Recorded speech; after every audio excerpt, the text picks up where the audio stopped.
Assalamualaikum warahmatullahi wabarakatuh. Perkenalkan, nama saya Bagas Mufti,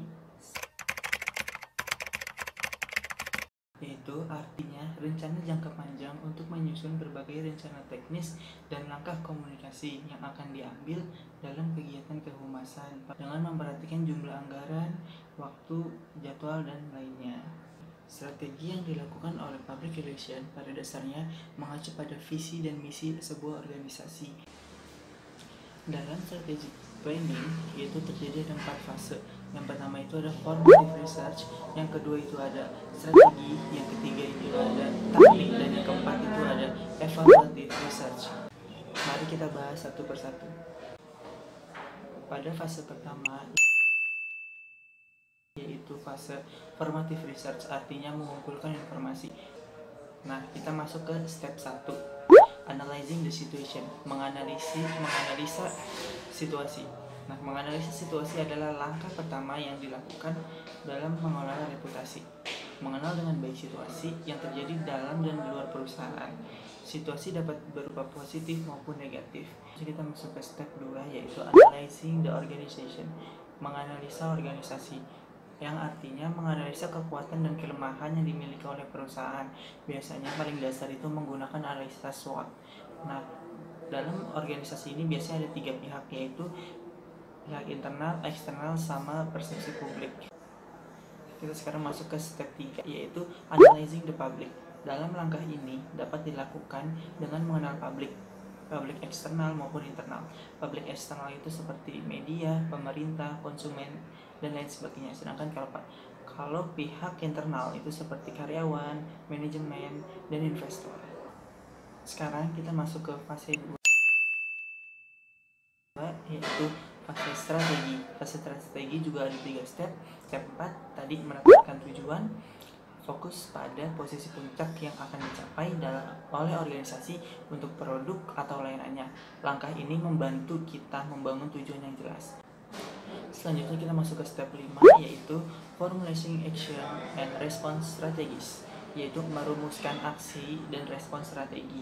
Nah, dalam langkah ini sangat baik mempertimbangkan langkah yang akan diambil di dalam situasi tertentu, menentukan apa yang mungkin akan dilakukan di berbagai situasi. Aksi komunikasi di sini dapat bersifat proaktif ataupun reaktif tergantung situasi yang terjadi. Selanjutnya itu step 6, developing the message strategy, artinya mengembangkan strategi pesan. Nah, mulailah memperlakukan publik sebagai audiens. Public relation di sini mengetahui siapa yang menjadi publiknya dan mempertimbangkan beberapa elemen komunikasi yang efektif untuk berbicara dengan publiknya, tergantung audiensnya. Selanjutnya kita masuk ke fase 3 yaitu fase taktik. Masuk ke step 7 yaitu using communication tactic, artinya memilih taktik komunikasi.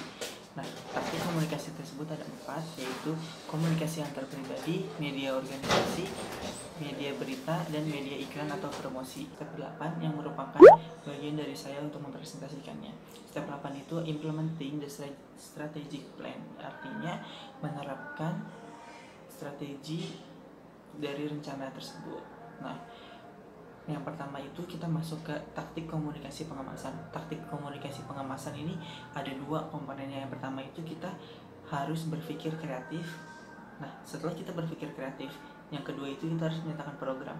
Setelah kita berpikir, kita harus menuangkan ide-ide kita melalui program. Nah, selanjutnya ada yang kedua itu namanya buku rencana kampanye. Nah, di buku rencana kampanye ini juga tidak sembarangan untuk bikinnya. Ada beberapa unsur yang harus dipenuhi. Selanjutnya kita ke topik ketiga yaitu jadwal kampanye. Nah, jadwal kampanye juga harus diperhatikan dengan baik. Nah, jadwal kampanye ini ada 2 yaitu frequency of tactic. Nah, frequency of tactic itu dibagi lagi menjadi 4. Sedangkan yang kedua itu timeline of tasks. Nah, ini tuh tentang bagaimana timeline atau jadwal kampanyenya itu dalam bentuk ada 2 di sini, ada 2 bentuknya yaitu Gantt chart sama PERT chart. Yang keempat yaitu anggaran kampanye. Anggaran kampanye yaitu ada 6 komponennya lagi. Yang pertama itu ada budget item, anggaran. Yang kedua itu approach to budgeting. Yang ketiga itu basic fixed budget atau anggaran dasar Yang keempat itu ada variabel budget atau anggaran variabel. Yang kelima itu ada full cost budgeting, dan yang terakhir itu ada optional success. Nah, selanjutnya kita masuk ke fase terakhir atau fase keempat,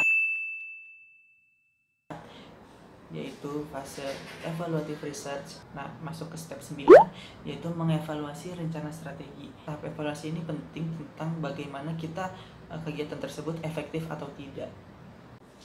Nah, teman-teman, jadi itu kira-kira 9 angka tentang strategic planning for public relation. Nah, sekian dari saya. Apabila ada kekurangan mohon dimaafkan. Wassalamualaikum warahmatullahi wabarakatuh.